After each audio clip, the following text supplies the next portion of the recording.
Hi, welcome to Open Stutter. I'm Mandy Rodstrom, And I'm Chaya Goldstein Chef. and welcome back for part two of our chat about arts and how it embodies some of the elements of trauma-informed therapy. But before we get started with our chat today, Haya, I just want to say happy spring. And what's something you're looking forward to this? Happy spring. Yeah. So much. The first thing that's happening in spring is Vivian and many of her associates are presenting a workshop at Vanderbilt, and I'll be heading over with them, and I'm so excited about it. Oh, that sounds awesome. Tell everyone I said hi. What are you excited about, spring? Oh, yeah, so much. But one of the biggest things, being new to the DC area, my family and I are really excited to get a glimpse of the cherry blossoms down at the tidal basin. So it's all happening next weekend. Not sure how to navigate the crowds, but we're going to make our way and hopefully check them out. So. That's amazing. How long do they last? I feel like it's just a matter of days, is what I've heard.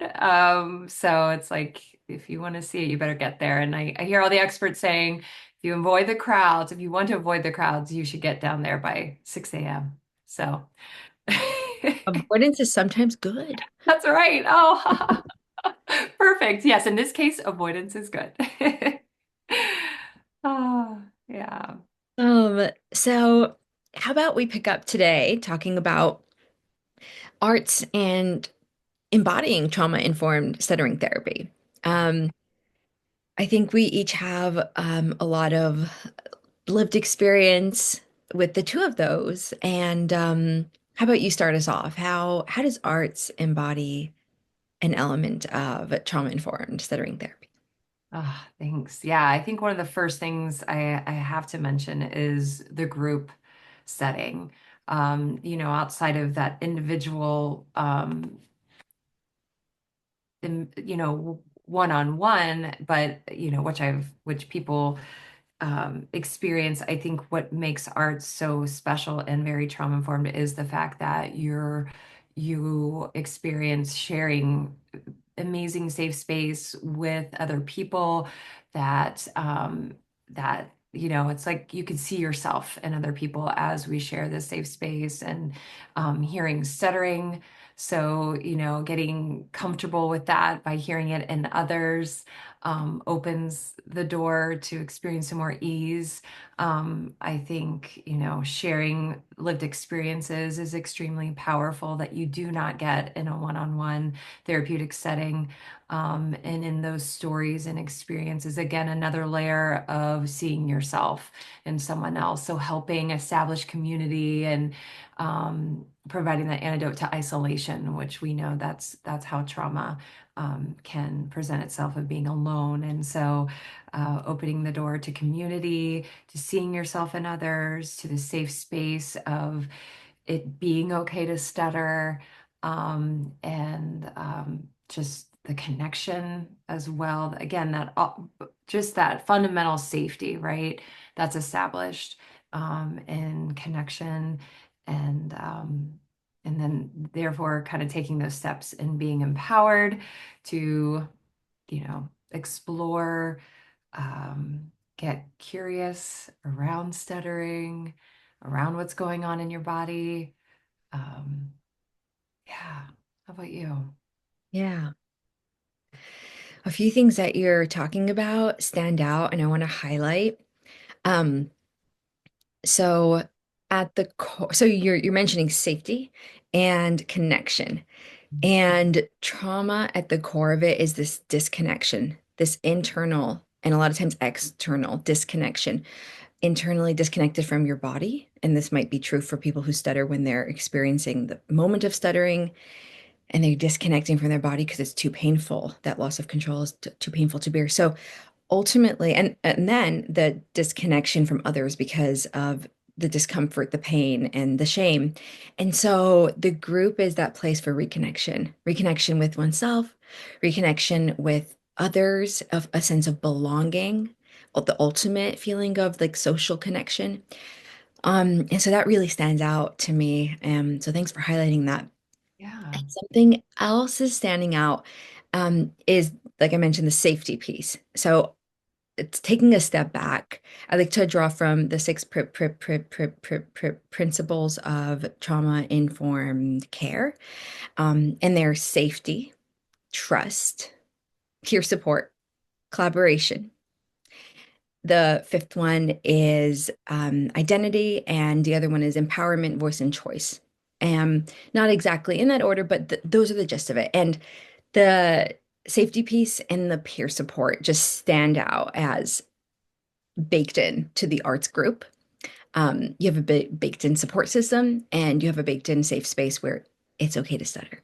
And yeah, that's like such a breath of fresh air.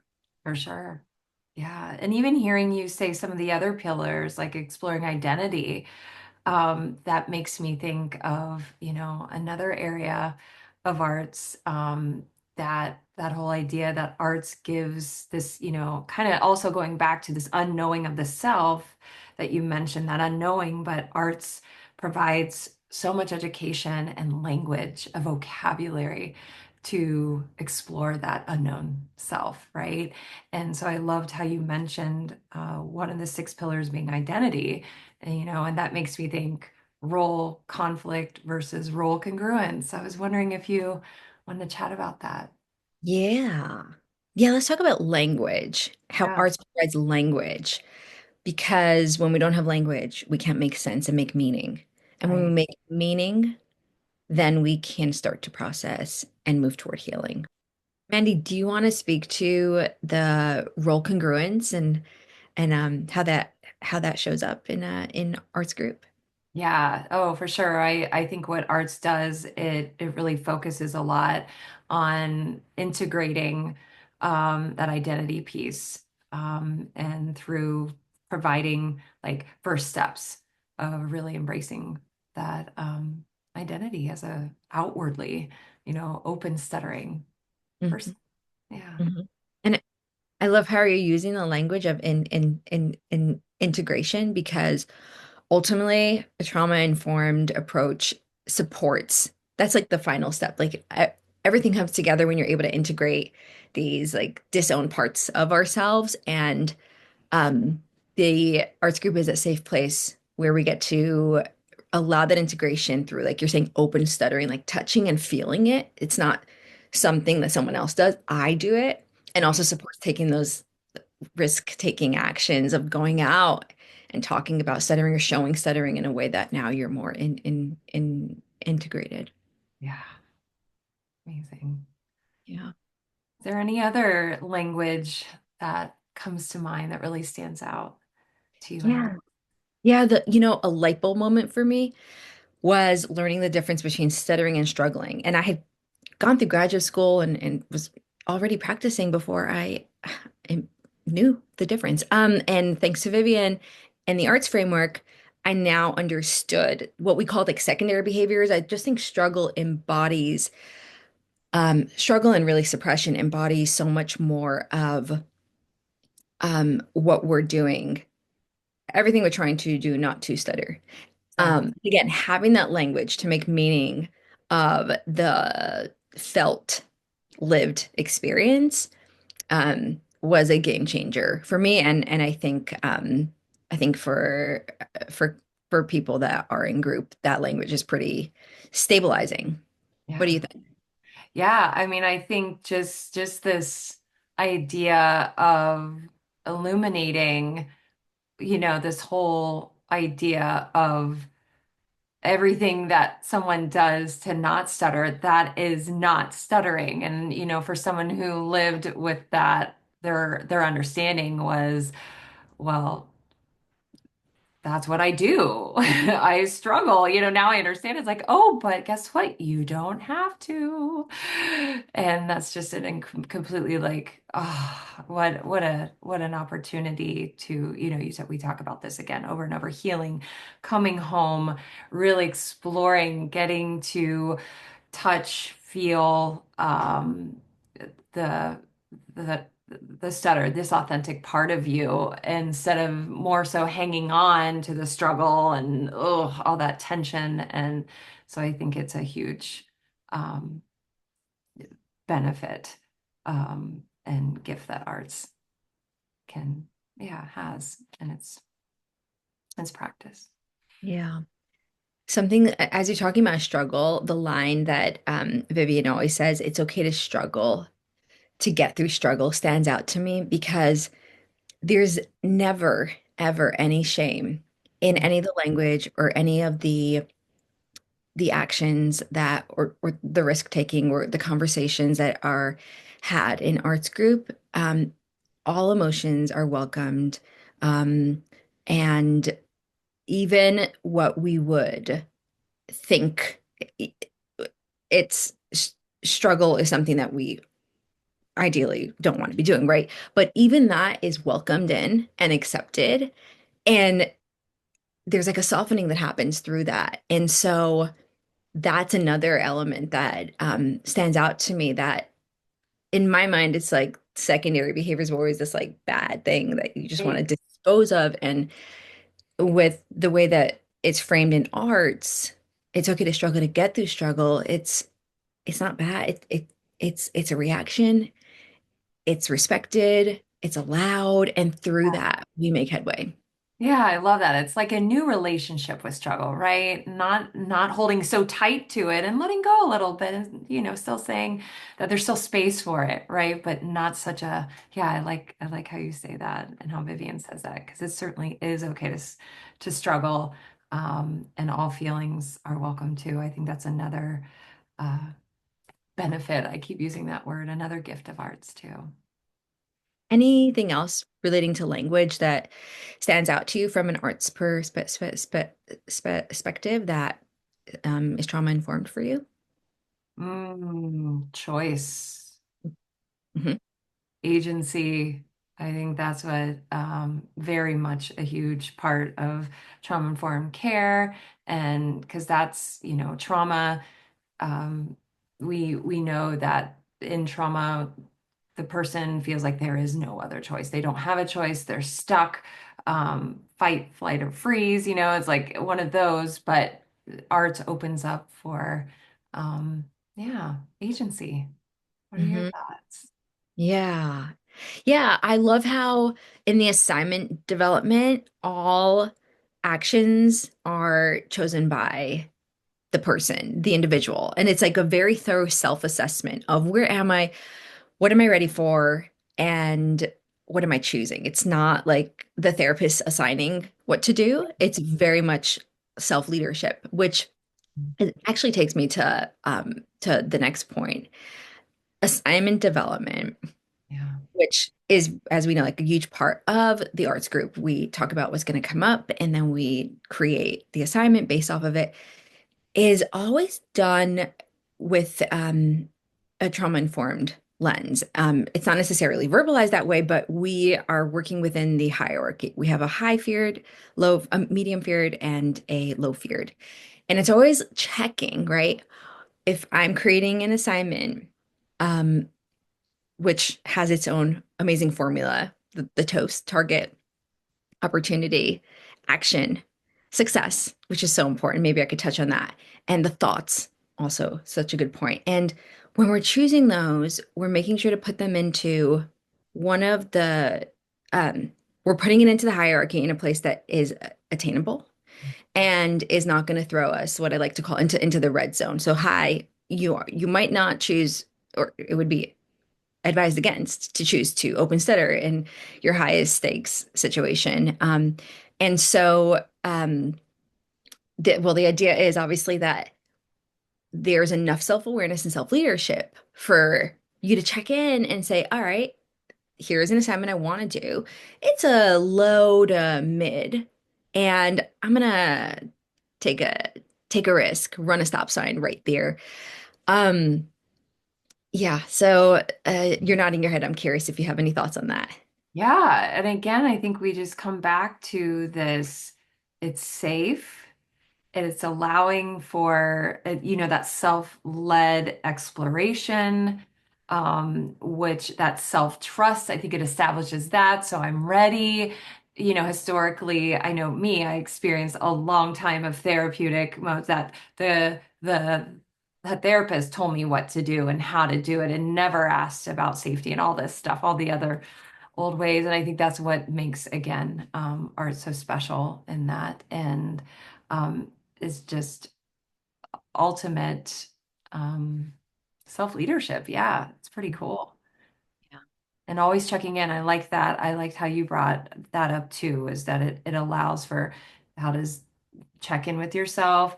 What do you value? What are your, checking in? And maybe yesterday I struggled. I chose struggle, right, over stuttering, and that's okay. I plan for the thoughts. Okay, I'm gonna plan for it, or or be ready for all the thoughts to pop up. And so, um, yeah, it's a really, I can't even think of the words how to say it, but just this organic, yeah, empowered. Again, coming back to being empowered and knowing that I can get through whatever happens that day and what I choose, or yeah. Mm. Yeah. That it. Yeah. Yeah. And I think to add to what you're saying, what stands out is that this protects from re-traumatization. I have heard from people who've said that therapy this never was intended to happen, but that sometimes they were pushed to take actions that they weren't ready for, and it threw them into a state of overdrive, like to your point, like you mentioned, the fight, flight, or freeze. They weren't ready for the action yet. And in a way, since we're talking about using language of trauma, in a way, it did traumatize them. And they were more fearful or more avoidant to show stuttering, show their identity as a person who stutters. And so having the hierarchy to check in with, having the self leadership to really knowing where you're at in your process and making like you're saying, those choices that they're all chosen by the person who stutters, um, ensures that that re-traumatization does not occur. And I know it's a bit of a strong thing to say, but it is true, for many people who've gone too far too fast and didn't check in internally. No. And to back that up, didn't have adult perhaps around them too, or support system to maybe gauge and check in and be able to share in that experience with them too. I think that's that other layer that arts, it's baked in, it's right there. Yeah. Yeah. I want to come back to the some of the elements of toast, which I think are also inherently trauma informed. So, right, so we identify target, we identify the action, the opportunity, TOA, and then we have the success and the thoughts. So what's super cool is the success is if you took the action that you said you're going to, not if you struggled more, not if you felt overwhelmed. It's did I do what I was going to say? So I think that's really empowering. The final one is the thoughts. So a huge part also is planning. We plan. We usually identify an action. We like to check in. You mentioned values earlier. We check in on what are the values that this aligns with. And then we plan for some really uncomfortable thoughts and feelings. We plan to let other people think what they're going to think and plan to feel maybe shame or embarrassment. The reason why I think that's so trauma informed is because it inoculates you. I compare it, the analogy I like to use is like when you get a shot, and so you have a little bit of the whatever pathogen inside you, you're not super reactive when you hit that, let's say, virus, or in this case, the assignment, because you prepared mentally and emotionally for the discomfort. And therefore, you have a higher threshold to tolerate it. And that again really was just mind blowing, mind shifting when I learned about how much arts talks about planning for the shame, planning for the potential reactions, or planning not to digest or care as much. Yeah, it's like again this opportunity to explore that relationship, that former relationship with those feelings, and then opening space for a new relationship, a safer relationship of I'm here now. It's like updating these old habits and, yeah, it's Yeah. very powerful. Yeah. Anything else? I think we hit about three-ish points with a lot of side Yeah. sprinkles, but anything else stand out to you? I I think I just I yeah, I think you hit it all, but this I think we're just really, really helps though. This I want to I guess say these words because I think they just it's curiosity and non-judgment. I think that's really important to bring up because those are concepts that really interrupt old patterns of, we've talked about overreaction, maybe underreaction. And so, or just without a thought, just automatic. And so, arts, trauma informed, arts stuttering therapy just introduces along, and I'm mentioning some other words, agency, but in that is let's get curious and let's not put any judgment there and just explore what does that feel like? What does that sound like? And I think those are very two powerful um, concepts that are a part of arts too, that are life changing. Yeah. Mhm.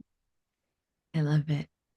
How about we end off by sharing what's one way that arts, in any which way, shape, or form, as a person who stutters, as a clinician, how has it changed you?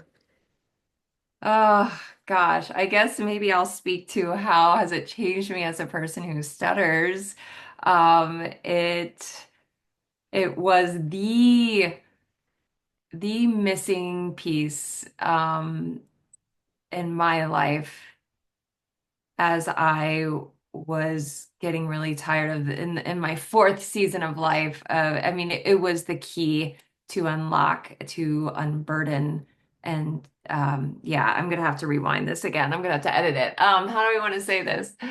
Ooh, Haya, I'm gonna pause and I'm gonna marinate on that. So, Okay, because we it's a can. really good question, Haya, It's a and good I question, like but that. like that's totally fine. I think we can keep it short, meaning you can just say like I've just been able to become Long-winded. Mandy. Who knew I'm long-winded? Okay, I love it. I'm gathering. Yes, I totally interrupted. Okay. It just allowed me Well, we to. could, so yeah, just so make sure you feel comfortable and then I'll ask the question again. Yeah. Okay. Do you feel comfortable with what you want to say? I don't know yet. I think Yes. I Just take a yeah. moment. Yeah. Keep it short and sweet. Yeah. Okay. Okay. Okay. Because I haven't even thought of my answer and I might have to think about it hard when you ask me. So I'll put myself on the spot. Okay. Let's go. All right. Give me like 5-ish seconds.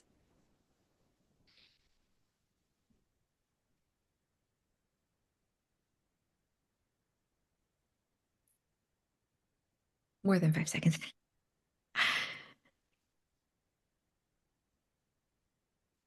Mandy, I love so far everything that we talked about. And I thought it would be a great way for us to end by sharing what's one way that arts has changed or improved our lives. Mm, beautiful question.